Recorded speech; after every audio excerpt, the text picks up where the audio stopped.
সবাইকে আমন্ত্রণ জানাচ্ছি সংবাদপত্রের পর্যালোচনা ভিত্তিক পত্রিকার চোখে দেশ অনুষ্ঠানে।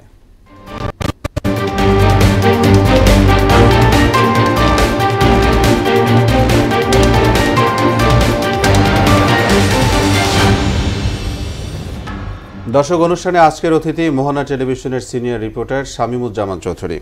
শামীম, আপনাকে স্বাগত স্টুডিওতে। ধন্যবাদ আপনাকে। আমরা শিরোনাম পড়ে এসে তারপর আপনার সাথে আলোচনায় যাব। দর্শক, আমরা দেখে নেব আজকের শীর্ষ দৈনিকগুলোর প্রধান প্রধান শিরোনাম কি রয়েছে। আমি প্রথমে শিরোনামগুলো পড়ছি। রয়েছে প্রথম আলো, যুক্তরাষ্ট্রকে নিয়েই ইউক্রেন যুদ্ধ বন্ধে একমত ইউরোপ, লন্ডন সম্মেলন, অপরাধ বৃদ্ধির শঙ্কায় অভিযান জোরদার, আইনশৃঙ্খলা পরিস্থিতি, বিভিন্ন মতাদর্শের মানুষের সমন্বয় পূর্ণাঙ্গ কমিটিতে, বন্ধ হচ্ছে 4 অলাভজনক ও কার্যক্রমহীন স্থলবন্দর, নৌ মন্ত্রণালয় গঠিত যাচাই বাছাই কমিটির প্রতিবেদন, ন্যায় বিচার নিশ্চিতে স্বৈরাচারী আমলের নৃশংসতা নথিভুক্ত করা প্রয়োজন ডক্টর ইউনুস। শিরোনাম ছিল ইত্তেফাকার। রয়েছে সমকাল, শিরোনাম করেছে ঋণের টাকায় দুবাই সাম্রাজ্য, চট্টগ্রামের অখ্যাত ব্যবসায়ী লস্কর, মহাপরিচালকের পদত্যাগপত্র উপদেষ্টা ফারুকীর টেবিলে। বাংলাদেশ প্রতিদিন, উচ্চকক্ষ নিম্নকক্ষ তৈরির প্রস্তুতি, এনসিপির গতিবিধি দেখছে অন্যরা, সতর্ক পর্যবেক্ষণে বিএনপি জামাত, নতুন দল নতুন স্বপ্ন এবং তারুণ্যের দ্রোহ। আলাদিনের চেরাগ ইউনাইটেড গ্রুপে খালেদা জিয়ার বাড়ি ভাঙার পুরস্কার, 300 আসনে প্রার্থী দেবে এনসিপি আগামী জাতীয় সংসদ নির্বাচন। শিরোনাম ছিল যুগান্তরের। রয়েছে বণিক বার্তা, শিরোনাম করেছে ইসলামী ব্যাংকগুলোর পতনে ক্ষতির মুখে দেশীয় পুঁজির বিকাশ, দেশে এখন 12 কোটি 37 lakh voter. The daily star, home opposes idea police commission, we must document atrocities of Awami League resign, শেষ ইউনুস। আমরা শিরোনাম দেখে নিলাম। শামীমুজ্জামান চৌধুরী, আপনি জানেন যে দেশের আইন শৃঙ্খলা পরিস্থিতির বিষয়ের উপরে গত 8 ফেব্রুয়ারি থেকে ডেভিল হান্ট চলছে। অনেককে গ্রেফতার করেছে বিভিন্ন ক্যাটাগরির অপরাধী, কিন্তু দেশের যে বর্তমান পরিস্থিতি, অপরাধ চক্রের যে আপনার সব জায়গায় তাদের যে হম্বিদম্বি, সারা দেশব্যাপী, দিনে দুপুরে রাতের অন্ধকারে বাসার ভিতরে থেমে নেই কোথাও। আমরা দেখেছি যে এবং গত 24 ঘন্টা 167 জন অপরাধীকে গ্রেফতার করা হয়েছে। কিন্তু অপরাধ বৃদ্ধির যে অভিযান সেটি জোরদার হলেও অপরাধ প্রবণতাও কিন্তু বাড়ছে। আপনার কাছে এই বিষয়ে একটু জানতে চাই। প্রথমে বলি, স্বরাষ্ট্র মন্ত্রণালয়ের সাপ্তাহিক যে কোর কমিটির বৈঠক হয়, সেই বৈঠকে সিদ্ধান্ত হয়েছে যে ডেভিল হান্ট যে অপারেশন চলছে সেটি আগামীতে আর চলবে না, এবং এই ডেভিল হান্ট অপারেশন বাতিল করে তারা একগুচ্ছ সিদ্ধান্ত নিয়েছে সামনে ঈদকে সামনে রেখে।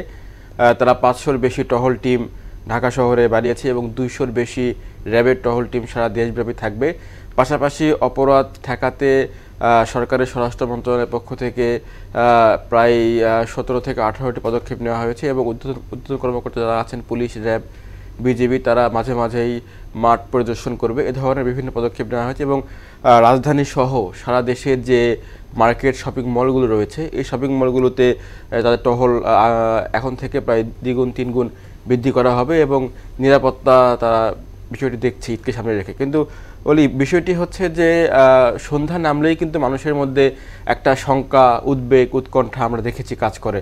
সাধারণ মানুষ কিন্তু সন্ধ্যার পরে এই মুহূর্তে একটা শঙ্কা নিয়ে বের হয় যে আসলে এখন ঢাকা শহরে বিভিন্ন গুরুত্বপূর্ণ পয়েন্টে আমরা দেখেছি যে কিন্তু অহরহ ছিনতাই ঘটছে, চুরি হচ্ছে। বিশেষ করে আপনি যদি বলেন যে রাজধানীর গুরুত্বপূর্ণ পয়েন্ট গাবতলী, এদিকে house building, Uttara, Abdullahpur, Mirpur 10, new market area, এদিকে যেসব এরিয়াতে জনবহুল এলাকা, এই এলাকাগুলো কিন্তু আমরা দিনের বেলাতেও ছিনতাই তো হচ্ছে, সন্ধ্যা নামলে কিন্তু একটা আতঙ্ক বিরাজ করে।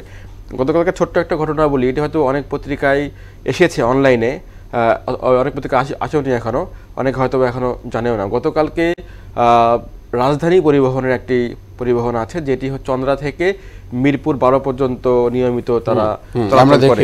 হ্যাঁ, সেই পরিবহনে সাভারের পরে 2 জন যাত্রী বেশে বাসে উঠেছে এবং বাসে ওঠার পরে ব্যাংকটাউনে তারা বাসটিকে থামাতে বলে। ব্যাংকটাউনে তাদের আরও 3 থেকে 4 জন চক্র ওঠে, সব মিলে 7 থেকে 8 জন চক্র তারা বাসে উঠে দেশীয় অস্ত্র প্রদর্শন করে।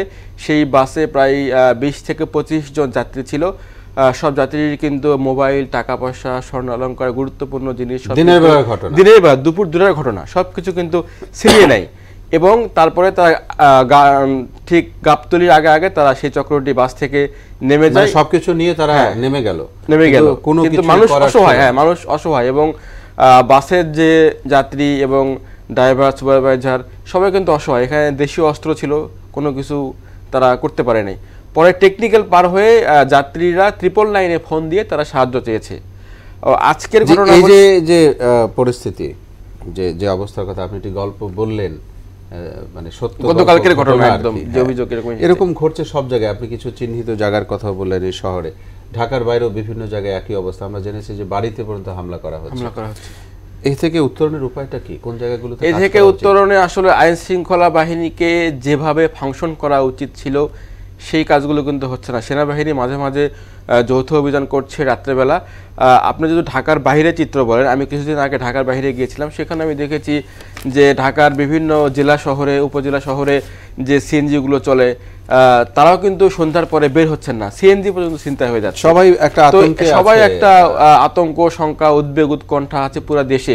এখন রমজান মাস সামনে, ঈদ মৌসুম, সন্ধ্যার পরে কিন্তু মার্কেট, শপিং মলগুলো জমজমাট থাকে ঈদের, কিন্তু পুরো দেশের মানুষের ভিতরে যে আতঙ্ক রয়েছে এটি কিন্তু আগে ছিল।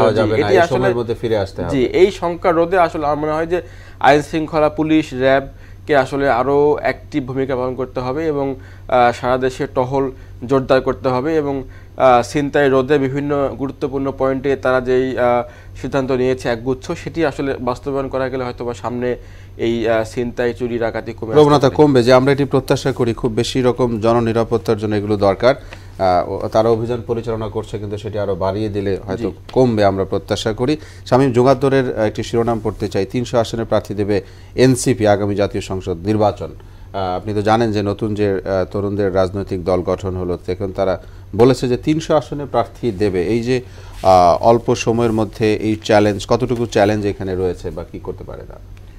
নতুন রাজনৈতিক দল হিসাবে আপনি জানেন যে গণ অভ্যুত্থানের পরে তারা যে দল গঠন করেছে জাতীয় নাগরিক পার্টি, এই দল গঠনে কিন্তু তাদের স্বপ্ন এবং তাদের পরিকল্পনা হচ্ছে যে তারা সামনে যে নির্বাচন আসছে সেই নির্বাচনে তারা 300 আসনের প্রার্থী দেবে এবং তাদের দলের উচ্চ পর্যায়ের থেকে তারা এটি ঘোষণা দিয়েছে। পাশাপাশি তারা কিন্তু এখনও দলের প্রতীক চূড়ান্ত করেনি, দলের একটি নির্দিষ্ট ঘোষণাপত্র থাকে সেটি এখনও চূড়ান্ত হয়নি, দলের স্লোগান থাকে, দলের স্লোগান কী হবে সেটি কিন্তু এখন চূড়ান্ত হয়নি। সব মিলে এই বিষয়গুলো তারা সামনে জানতে পেরেছে, সামনে চূড়ান্ত করে তারা হয়তো বা 300 আসনে প্রার্থী দেবে। কিন্তু এখানে মূল চ্যালেঞ্জ হচ্ছে যে আমরা এর আগেও দেখেছি যে আওয়ামী লীগ বলেন, বিএনপি বলেন, জাতীয় পার্টি বলেন, জামাত বলেন, তাদের কিন্তু সহযোগী সংগঠন রয়েছে। তো এনসিপি কিন্তু এখনও তাদের সহযোগী সংগঠন নেই। এই বিষয়গুলো নিয়ে তাদের কাছে প্রশ্ন করা হয়, তাদের কাছ থেকে যে উত্তরটি এসেছে তারা সহযোগী সংগঠন এই মুহূর্তে করবেন না, তারা শ্রমিক, নাগরিক, ছাত্র কিংবা যুব এসব বিভিন্ন উইং করবেন দেশব্যাপী, তাই এ ধরনের পরিকল্পনা করেছেন। পাশাপাশি তাদের প্রতীক চূড়ান্ত হওয়ার পরে তারা হয়তোবা এই ঘোষণাগুলো দিবেন। এখন মূল চ্যালেঞ্জ হচ্ছে যে রাজধানী সহ বিভিন্ন বিভাগীয় শহরে তাদের বিভিন্ন কমিটি রয়েছে, কিন্তু তৃণমূলে উপজেলা পর্যায়ে কিংবা গ্রাম পর্যায়ে, ইউনিয়ন পর্যায়ে তাদের কমিটিগুলো কি হবে বা কিভাবে কাজ করবে এই বিষয়গুলো এখন তারা চূড়ান্ত করেননি। এটি কিন্তু বড় চ্যালেঞ্জ আসলে।